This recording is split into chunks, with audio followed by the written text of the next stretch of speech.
Hi, this is Tim Santoni, and welcome to the Santoni Spotlight. Today, we're joined by Steve Smith. Steve, thanks so much for joining the show. Thanks for having me. You bet.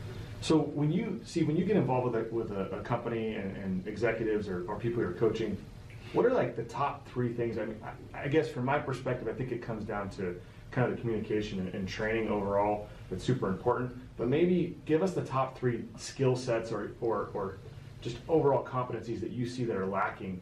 That, you know, if you were going to write a book or you're going to do a course, those three things would be the core things you would Gotcha.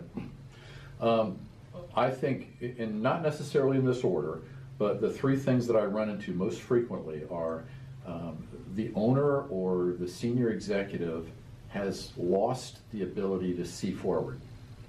They're so mired in whatever's going on in the moment, you know, dealing with people, dealing with competition, maybe dealing with P&Ls that don't look that good, that they're not looking forward anymore. You know, they got their head down, they're just like everybody else, they just happen to have more stripes.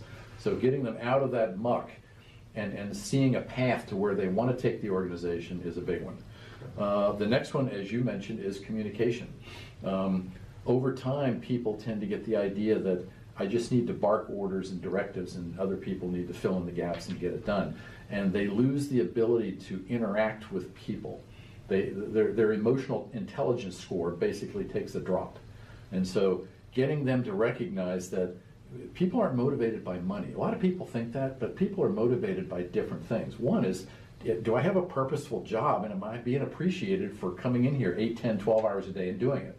So they need to be able to communicate differently. And the third one is making good decisions. You get into this kind of bubble mentality, and sometimes you don't trust the people working for you. You don't feel like you have anybody you can just lay it out and not worry about how it's served up or how it sounds. And so you start making bad decisions because previous bad decisions are the basis for making new bad decisions. And they don't tend to learn over time, they just replicate those patterns. Right. The fear of making those decisions is uncomfortable, and the ramifications. And if they make a lot of bad decisions, then they stop making decisions, which is another form of bad decisions. Right. Right. Well, you're not making decisions. Well, I made that decision before, so I'm just going to kick this down the road, and Right. hopefully it will Sit on it, yes.